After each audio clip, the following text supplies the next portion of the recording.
People who have won or inherited a lot of money, what are your horror stories from people begging you for your money? My great aunt, who was also my godmother, and her partner, whom we called Auntie Kitty, had been with her since the 1950s after our godmother moved to New York. Now, Auntie Kitty was disowned by her family when they found out she was with a woman. My godmother passed away and left everything to Auntie Kitty in her will, which caused tension with my dad's side of the family. However, my dad and one of his brothers still kept in touch with her. When I moved to New York for school, not knowing anyone else in the city, Auntie Kitty and I grew close. She was very happy that I wanted to have a relationship with her and spend time with her. I didn't hesitate to think of her as my aunt, even though she wasn't related to me. She was truly amazing, and we spent holidays together. She would come to events I was involved in, and I got to know all her friends, and she knew mine. I spent about 10 years with her, and she was like another grandmother to me. She passed away a few months ago, and it's really hard. I miss her a lot, to say the least, but she was in her 90s and had lived a long life. The thing is, she left everything to me. I knew she had money. It was hard not to notice, but I didn't know how much. I ended up with a good amount of cash, investments, a brownstone in the city, and a place on the beach in the Carolinas. Her family members came out of nowhere after she passed away, looking for money and demanding that I give them the beach house or cash or anything else. Her will clearly states that they are not to receive anything from her estate and it's all to go to me. But they're threatening to sue, saying that they're sure she wanted to leave them something, even though she hadn't spoken to any of them in over 50 years and in some cases had never even met them. On the other hand, my dad's sisters and brothers are angry that they didn't get anything because they would occasionally send her a Christmas card. None of them think it's fair that I got everything while they got nothing. Well, none of them came to her funeral, and none of them had seen her or talked to her properly in years except for my dad. One of my aunts has even gone as far as to pester my boyfriend, claiming he's only with me for the money, despite the fact that he had a better relationship with Auntie Kitty than she did and helped me plan the funeral. It's basically a mess, and I really don't like it. She should send them all Christmas cards annually of her going on trips or spending money as revenge, to keep in touch. Story 2. I work on the side doing estate valuations for attorneys and others, mostly for fun. I got a call to do one for 2 brothers. The way I work is that you pay me up front, usually about $500 for smaller jobs, and I come in to do a basic valuation of personal property, not real estate. I give estimates of what the items might sell for at an auction. Usually the big items are sold and the money is split, so I don't deal with that. When I arrived, I gave my usual speech about how if there is any unkindness, I'll leave and keep the payment. Then I started listing and evaluating items with one of my assistants. The brothers and their families were with us, smiling and chatting. One brother was married and the other had a girlfriend. They all seemed friendly. After we finished, they asked if I could check if their division of property was fair since they had done it before I arrived. They showed me their lists, which had items that the other didn't want, and the totals were within $10 of my estimates. The brother who had the $10 advantage paid his brother $10, but then the other brother said he owed $5 from lunch the week before and gave $5 back. They told me it was worth $500 to know they were even and their relationship wouldn't be strained. They called me a couple of weeks later to ask if I had cashed their check as they were closing the estate. I had already torn it up and I told them so. They decided to send the money to the Wind River Tribal Youth Program instead. Story 3. I want to share the nightmare I've been going through, which started just after my mom passed away. After her passing, we began the process of settling her estate with the state of Pennsylvania. This involved looking into her finances and transferring the ownership of her house to me. As soon as my information was registered with the state, real estate agents from all over started to contact me wanting to sell her property. I received phone calls, letters, and even had people show up at my door refusing to leave. We had to call the police multiple times because of one particularly persistent agent.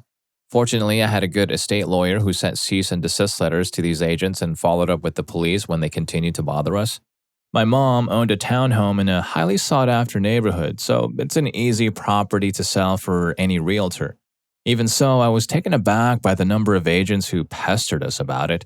To this day, there are still 2 realtors who occasionally stop by our house and leave their business cards, despite the sign I have taped to our door stating that we are not interested in selling. Does the house have a fireplace? She should use the business cards to start fires to keep warm in the winter. Free kindling, Story 4. It's even more sad because there wasn't much money involved. After Grandma sold her house to Auntie for a very low price, she lived off her pension. When she passed away, the other Auntie was in charge of dividing her money and belongings among us. I think each grandchild received about $1,000, one piece of her not so expensive furniture, and a few small items, none of which were worth much money anyway. But Cousin Kay, whose parents got the house for a super low price and who keeps saying she wants it, made a big fuss about how she was promised everything. She wanted the old freezer that her sister, who has kids, received. She wanted the dishes. She just kept wanting more and more. 10 years later, I still avoid talking to her because I'm sure she'll go on about all the valuable things from Grandma that her auntie supposedly threw away. I think the rest of us should have just agreed to take turns choosing one thing at a time, and after 2 rounds, we could have left everything else for Cousin Kay to take. That way, we could have saved ourselves from a lot of accusations and drama. Story 5. When I turned at a certain age, I was supposed to receive a check for 18 years of per capita payments with interest. 6 months before my birthday, my aunt quit her job and started working at a small credit union with 5 locations. She asked me to move my bank accounts there to help her meet her work quotas since she was new, and she suggested we open joint accounts so I could also benefit. 10 months later, I thought she had a better job and was enjoying the benefits when she started remodeling her house and spending her nights at the bar. I didn't suspect anything because she was my aunt and had a good job. When I decided to change banks because I was moving across the country, she told me she had already withdrawn the money and I couldn't get it back. Since it was a joint account, there was nothing I could do about it legally. The worst part was that she claimed my mother wanted her to have the money and that it was in her will. When this was proven false, she said she deserved the money more than I did and later claimed that because she took the money in a legal way, it was hers now. She even convinced her boss that I was trying to ruin her life so I couldn't ask her boss for help. In the end, I managed to get back 60% of the money through a settlement, but she damaged all the relationships she could within the family.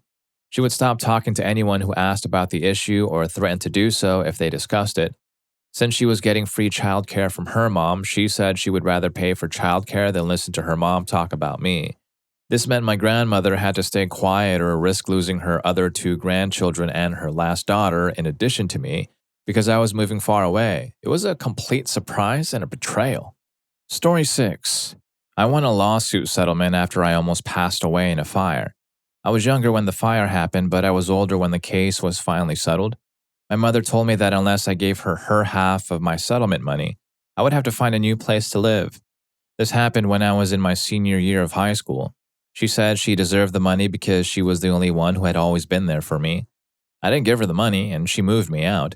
She also tried to keep some of my personal things, but I didn't have much left since everything was lost in the fire. We didn't talk for months until she showed up at my house one day without warning. She asked me for rent money and told me a sad story that wasn't even true. I gave her a check for $5,000, hoping it would make her leave me alone. It worked for a while. We barely spoke until years later when I was pregnant. A few years ago, I was in a bad car accident and I received some money from that. I didn't tell anyone about it, especially not my mom. She kept insisting that I was entitled to a settlement for the accident and should talk to a lawyer she found.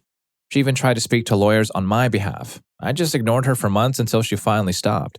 Story 7. My mom and dad won big once at a casino around 25 years back.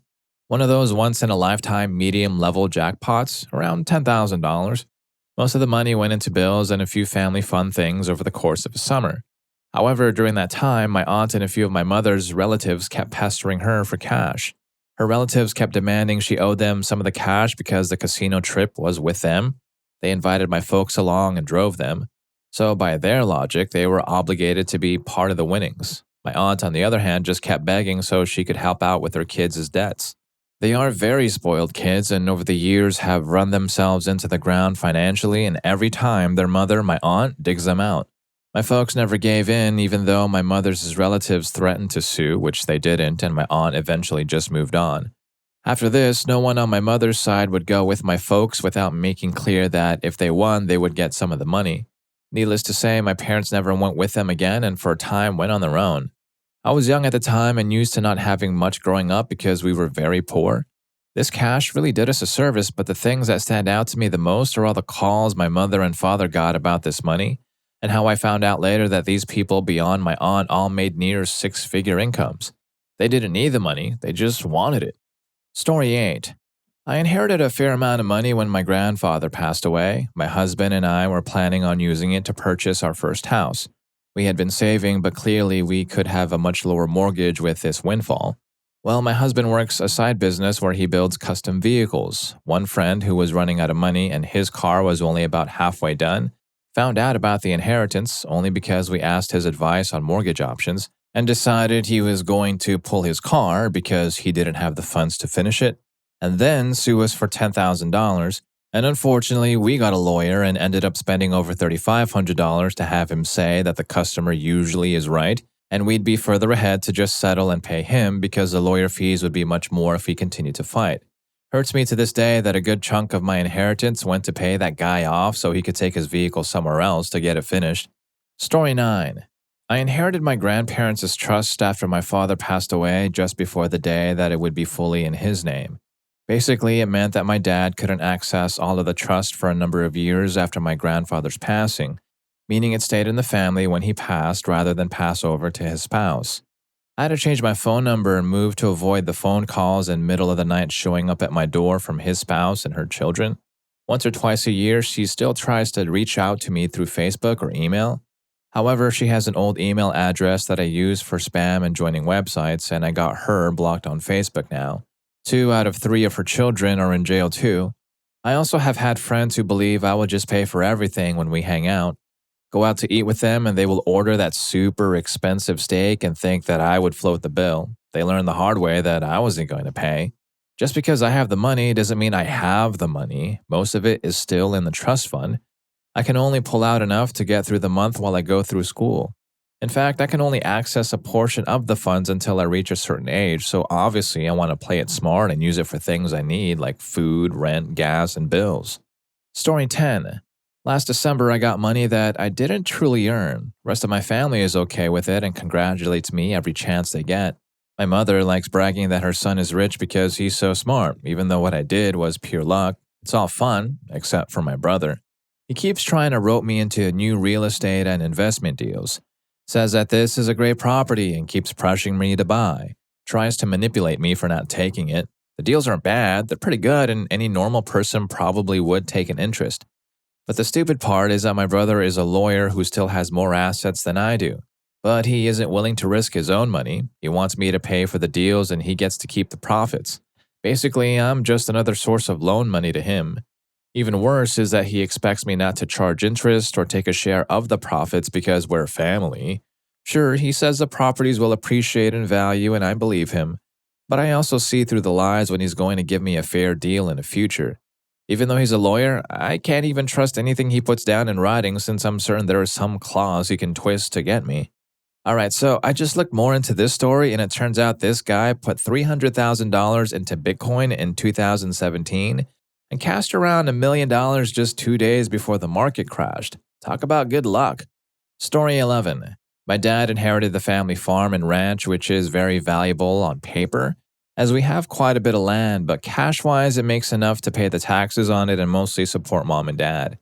It's 2 or 3 big payments a year when crops come in, but my dad isn't great with money though, so I usually end up helping them with the bills in the summers between crops, and my mother ensures I get paid back first thing when the week comes in.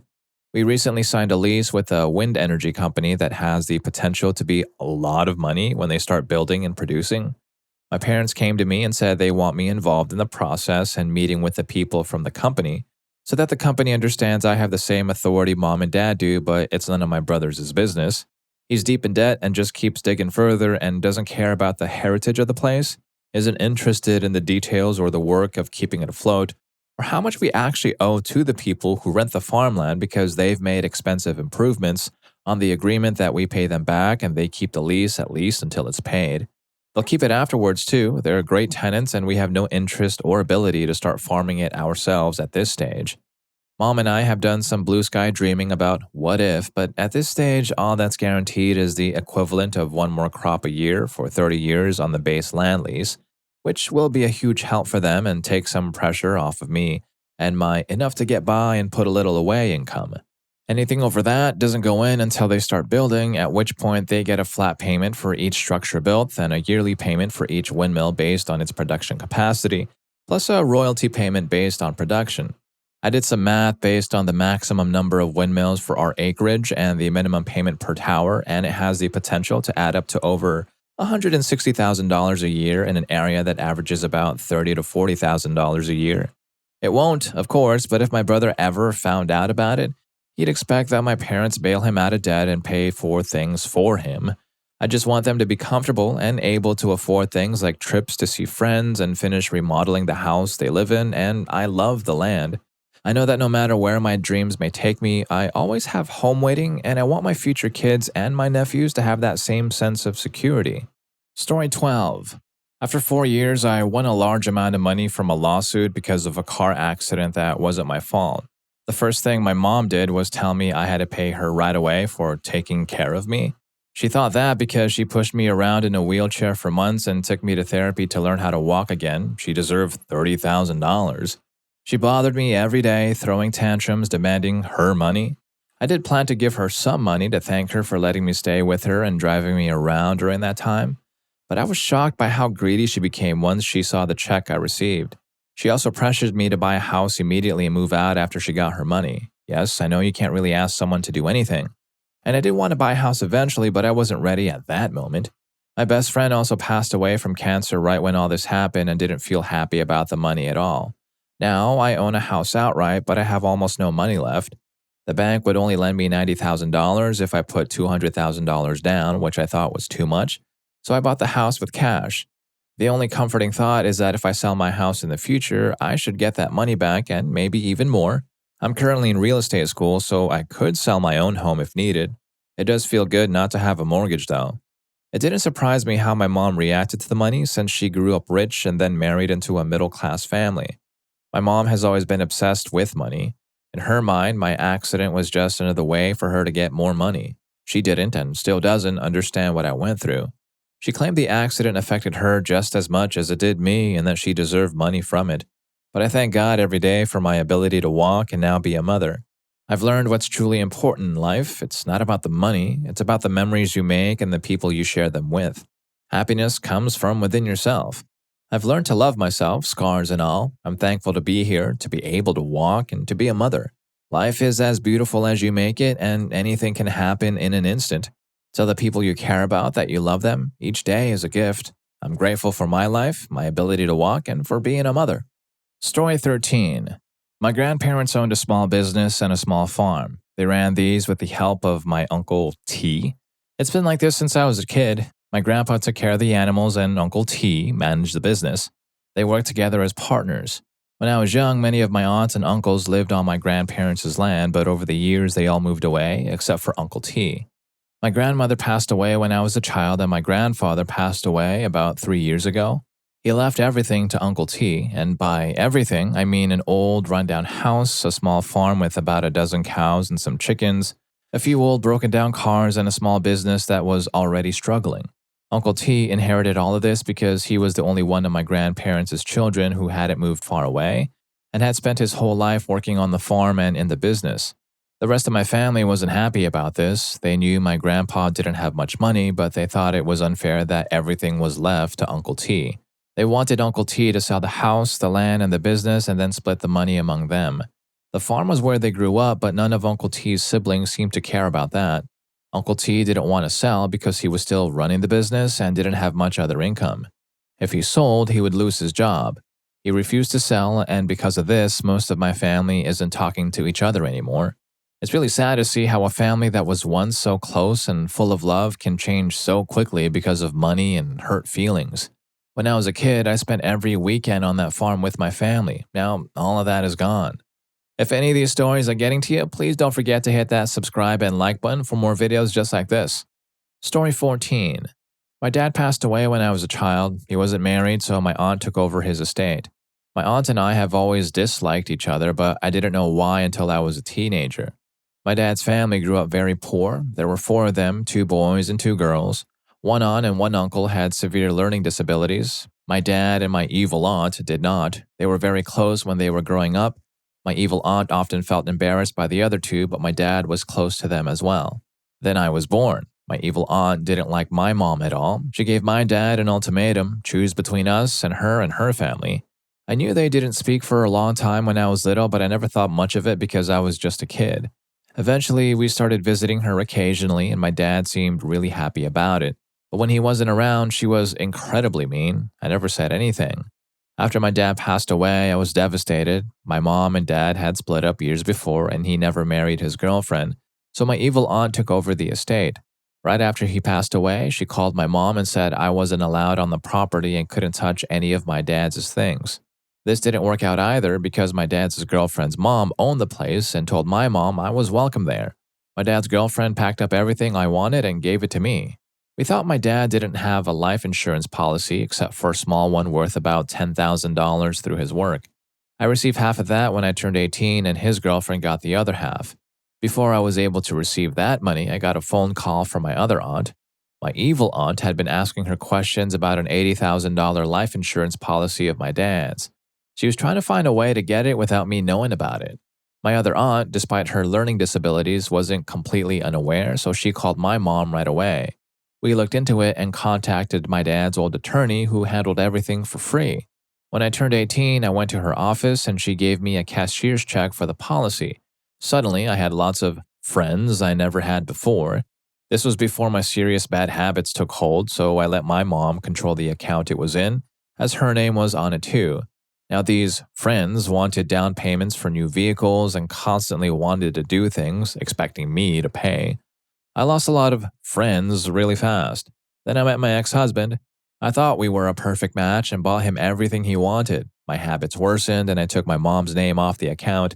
Before I knew it, I had spent all the money and was broke. Suddenly, he became angry all the time, and when the money ran out, so did his love, I guess. It was a real eye-opener. I stayed with him for years, though, because I loved him. Story 15.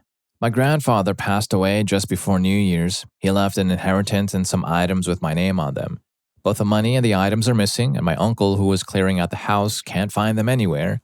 We suspect my older brother and my father might be responsible. My older brother had a bad habit of grass. He's so hooked that he didn't pay his dealer, who then came to his house and tried to break in while his toddler was there. He spent all the money meant for his child's food on it. He's the only person I know who's crazy about the stuff and can't go a day without it. My father dates women and dumps them as soon as they hit their mid-20s. That's when the relationships start to go bad. He has a favorite child who he treats like a prince, while I was often told to do things he wanted, making me feel like a disappointment. He follows a strict Chinese upbringing, and he'd be very upset if I didn't follow Chinese customs. The favorite was the only one treated normally. He's a very selfish man who wants to look and feel important so he can show off. He's stolen things before, even trying to take the expensive art sets my grandfather gave me when I was a child.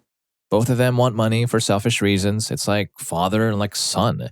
The items, though, were definitely taken by my father as a way to punish me for refusing to put up with his nonsense anymore, and for telling his girlfriends about each other, which was kind of fun.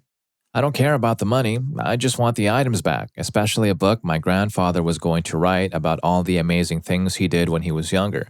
He traveled a lot and used to tell me and show me about all of his adventures. I'm angry with both of them for taking the items, and I'm hurt that my own father would do this instead of trying to be a real father at a time like this. Funerals can either bring families closer together or push them further apart. Story 16.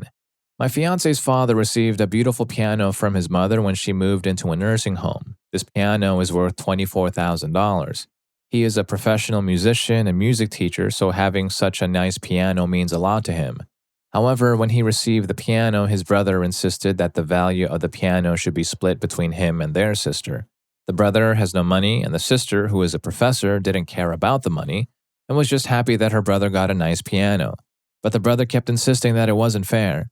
Because of this, my fiance's dad had to sell an investment just to give his brother $8,000 as well as his sister. They're not looking forward to when their mother actually passes away, not just because they will be sad to lose her, but also because she is very wealthy and has a lot of possessions. My fiance's family took care of her full-time until she was put into a home. They visit her almost every day, handle all her legal obligations, and store all her stuff either in their home or in storage lockers. When their dad, her ex-husband, passed away, he was wealthy, and it was a nightmare to sort through his things. The greedy brother demanded money and wanted things to be sold so the money could be split between them. If someone wanted something for sentimental value, the greedy brother demanded 1/3 of what it was worth. As you can imagine, the greedy brother is terrible with money. He keeps spending it and losing it. My fiance's family is not rich, but they have invested well. They use their inheritance to pay off their mortgage and other loans, and they also invested in college funds for their kids and future grandkids. It's an absolute nightmare dealing with the greedy brother. Story 17. My grandfather passed away about 7 years ago. Our family had to take care of him during his last few years. He had a lot of money, which he left to my father and his brother, my uncle. My uncle acted very selfishly and demanded his share of the money right away, even before the funeral expenses were taken care of. This was after he had delayed the funeral, which cost my father extra money because of the reschedule and certain religious traditions. When we went to clear out my grandfather's apartment, we discovered that our cousins, uncle, and aunt had already been there the day before the funeral. They took everything they thought was valuable, including sentimental items. Among these items was a large oil painting on canvas of my grandfather, which is still my favorite painting to this day, even though it's not worth much on the open market. They also took his personal poetry, letters, short stories, and his research. He was studying to become a historian after he retired. The only thing they missed was a collection of rare, mint-condition gold coins, which I found hidden in a secret compartment in his bed frame. Because of this and other incidents, we decided to distance ourselves from that side of the family. They didn't seem to care much about the split, but they did ask for a list of any of my grandfather's property that we still had. I made the list and sent it to the family lawyer, who sent it back to me with a note saying, "Just say nothing, they have gotten enough." It was pretty sad that even the lawyer thought their behavior was wrong. Story 18. My mom settled on a lawsuit based on the inheritance from her father that dragged on for years. A month later, she fell very ill in the hospital. Her boyfriend, who I have been dealing with for the better part of 2 decades, made everything a lot harder. He would be nice to my face, but when I would leave, he would constantly tell my mom how my brother and I were terrible sons. It all came down to a will that was written up and prepared that he kept pestering her to sign while she was alive. It actually came very close to happening, but my mom changed her mind and refused. He made the last few weeks of my mom's life miserable by telling her the hospital was experimenting on her and that they weren't even real doctors. She was in a teaching hospital. He went on rants and was overall a very unpleasant person to be around. He got extremely angry when he found out that he didn't even have medical power of attorney over my mother. He wasn't there when my mom passed. I was so grateful for that. He kept trying to sell his snake oil afterwards. One of his sob stories kept pushing was how he was with my mom for 22 years, etc. He even told my dad this at the funeral. My dad thought it was funny because they got divorced only 20 years ago. Thankfully, he has a sense of humor about it and laughed it off. My mom's boyfriend even asked my lawyer if he could sue the estate because they were together for so long. She laughed at him as there is no common law marriage in my state and there wasn't a signed will to contest. The estate went to probate. Most people think I have gotten around $30,000 from the inheritance because I mentioned I sold her house, but the entire estate was actually worth closer to $1 million split between my brother and I. I really lucked out in the end. Story 19. When I was in college, my grandmother passed away and left me an insurance policy worth $50,000. My 2 first cousins and uncle told me that my grandmother had left some money to me and them, the 2 cousins, and that once I received the money, I was supposed to split it equally among the 3 of us. They lied and said that it was money left to me in her will, and the will supposedly said all this. However, it turned out to be a complete lie. The will actually mentioned the insurance policy specifically as an insurance policy with me as the only person to receive it, and it didn't say anything about splitting it with anyone else. They tried to trick me by having the only copy of the will and not letting me see it. Once I found out the truth, of course, I was seen as the bad guy for not wanting to split the money, even though they were the ones who had lied to me about what my grandmother wanted. My grandmother also left her house to me and the 2 cousins with a condition that I could live there for 2 years. After that, we could either sell the house and split the money from the sale, or any one of us could buy the house from the other 2 for 2/3 of its value at the time of sale.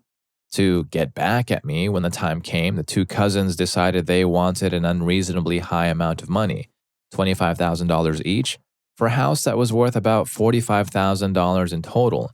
I refused their demand, and in the end, neither of them got anything from the deal. They wouldn't sell the house to me for a fair price, and they also wouldn't put it up for sale to the public. The house stayed empty for a few years, and then one of the cousins passed away. The other cousin eventually decided she didn't want anything to do with the house anymore, so she signed her share over to me. I sold the house and kept all the money from the sale. In a somewhat related situation, my mother passed away about 2 years later, and I inherited some money from an insurance policy of hers. The cousin, who later passed away, made a fuss, claiming that my mother had a lot of her clothes and other belongings. The problem was that she waited several months before saying anything, and by then, I had already gotten rid of all those things. I would have been happy to let her have whatever she wanted, but she spoke up too late after I had already given everything away.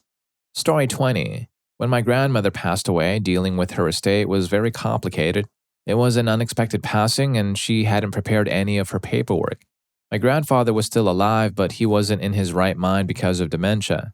Financially, the estate was organized with money set aside for my grandfather's care and the rest of the money to be split among the children, my mom, my aunt, and my uncle.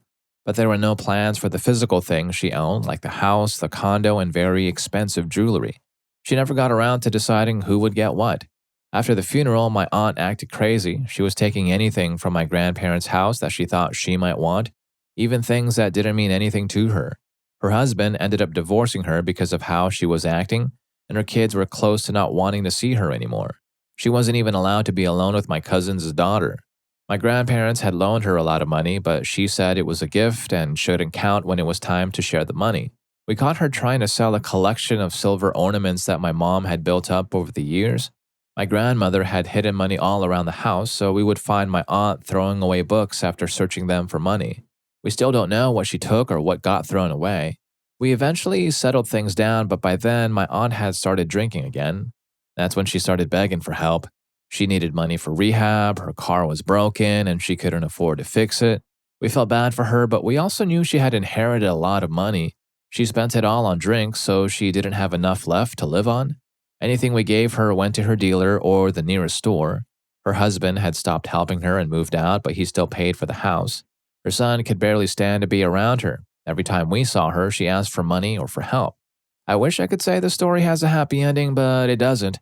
My aunt moved in with the only relative she hadn't upset. One day, she asked to be dropped off at the store and said she'd take an Uber home so the relative could go to work. She bought a lot, drank it all, and fell down. She passed away a couple of days later. Story 21.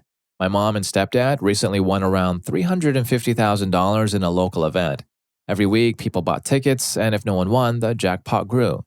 By week 49, people were coming from far away to play. My mom won, and now some people think they should have a say in how she spends the money. My mom and her best friend bought the winning ticket together, so they split the winnings. Since then, I've heard people say the money should have stayed in our town. My mom's friend's family is from here, and they own a house here, but they're currently living out west. My mom has been criticized for how she spent the money. All she did was pay off bills and the house, buy a used car, and put the rest in the bank. She didn't give me or my siblings any cash, but she agreed to help us with down payments when we wanted to buy houses. I stopped telling people this because they think my mom is cruel for not giving us money. Some people who sell multi-level marketing, MLM products, got upset when my mom didn't want to buy from them. One woman even said, we can't all be lucky enough to be handed money. I work hard for my money. My mom has been a housekeeper for 20 years, and my stepdad has worked a low-wage job while raising me and my brother as his own for 20 years. My brother and I went to a city 2 hours away for shopping, and after posting about having lunch there, I got a message saying, "So glad the hard-working people of this town funded you and your mom's shopping habits." The person was upset, but the $100,000 my mom had left after paying off the house is in a bank account she can't touch. The reason she can afford to go shopping now is because of her job and the extra money she has from not paying credit card bills and mortgage payments. Story 22. My grandfather left my family a lot of money. He started working as a toll booth operator and worked his way up to a high position in the NYS Thruway Authority. They paid for his college education, and he was able to retire at 45 as a millionaire. He owned at least one house with land in New York, Florida, and South Carolina. One of his properties in New York was over 100 acres, just an hour outside of New York City. When he passed away, he left a will that gave a lot of money to people who didn't even deserve it. These were people who had stolen from him when he was sick and couldn't travel to all his houses to see what was happening. He left most of his money to my mother, with some for each grandchild. He even left funeral plots for our whole family to be buried next to him, including 2 of my siblings who passed away when they were young. The will was challenged in court, and the estate was sued by 6 of his nieces, nephews, and other family members who hadn't seen him in years. They didn't visit him when he was sick for 2 years, and they didn't even go to his funeral. The worst part is that my mom didn't care about the money. When the estate lawyer told her what everyone was suing for, She said they could have it. She just wanted her father's old work desk, which she and her siblings had carved their names into when she was a child. The lawyer fought the lawsuit and won because the others didn't have a good reason for their claims, especially when pictures of the damage they caused from partying in his houses were shown. When they lost the lawsuit, they showed their true colors by damaging what was left of his properties and stealing things from his houses in Florida and South Carolina. A lot of the money he left had to be used to fix the houses so they could be sold. The whole process was very hard on my mom. She didn't want to press charges because she knew her father wouldn't want his family to go to jail because of his passing. She would have given up all the money just to talk to her father for 5 minutes, and these people were destroying his legacy out of greed and spite. He's been gone for over 20 years and my mom still keeps his picture on her nightstand. Story 23. I didn't inherit money or win it. I got promoted and got a bonus because I did a lot of things for the company that no one in their right mind would like to do. So I told a friend about it casually. I didn't think about it at the time. We were having a cup of coffee in town, and I just bought him one and said I got some money. So we started to talk about it and I told him what had happened. 1 week passes and my life is pretty normal. Then right out of the blue, people whom I haven't talked with in years contact me on Skype and Facebook. I get calls and text messages from people I don't know who they are, all saying things like, "Hey, long time no see. It would be really nice to spend some time with you again." An ex I broke up with 13 years ago started sending suggestive text messages. I broke up with her because she was a self-entitled person that didn't want to work and still pressured me to get a second job because she couldn't afford to buy the things she wanted. That was why I broke up with her.